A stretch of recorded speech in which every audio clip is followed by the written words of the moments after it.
Of children left in potentially dangerous homes. Reports of abuse never investigated, all because Arizona's Child Protective Services Agency was overwhelmed. Navita Fergani attended a legislative hearing today where they said this has been going on for 16 years, Navita.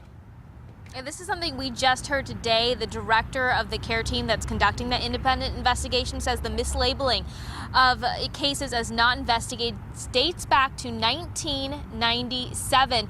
And he believes that they are going to conquer all of these cases by his set deadline, which is the end of January.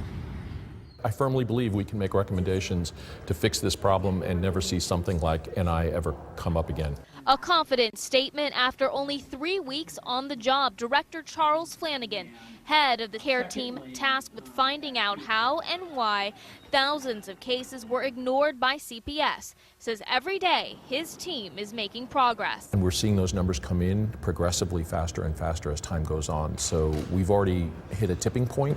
But the investigation revealed the problem of cases getting labeled as not investigated dates further back than the 4-year period initially reported by CPS. The time frame for these cases go all the way back to 1997.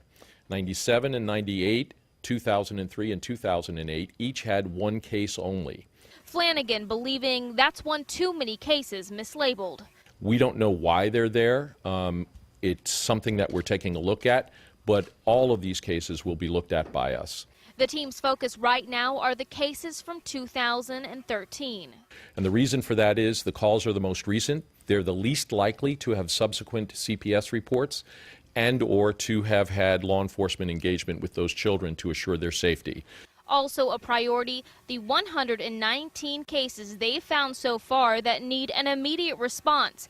Director Flanagan tells me they're also looking at ways to reform CPS altogether. Things that I think we need to make sure in the future is that if we have a law and a policy, that the law and policy must be followed. There is no such thing as a case that cannot be investigated under the current law. So looking at systems and processes that will allow us to do the kind of work that would prevent NIs from ever happening again is got to be one of our priorities. And Flanagan tells me he's already seeing ways to improve the system, but he is going to wait until that administrative investigation that's currently being conducted by DPS is complete, because he's also going to review that, and his team is going to use that to help them come up with their recommendations before presenting them to the governor. Yeah, hopefully somebody taking charge. You got to wonder why not investigating a case would even be an option there. Thanks, Navita.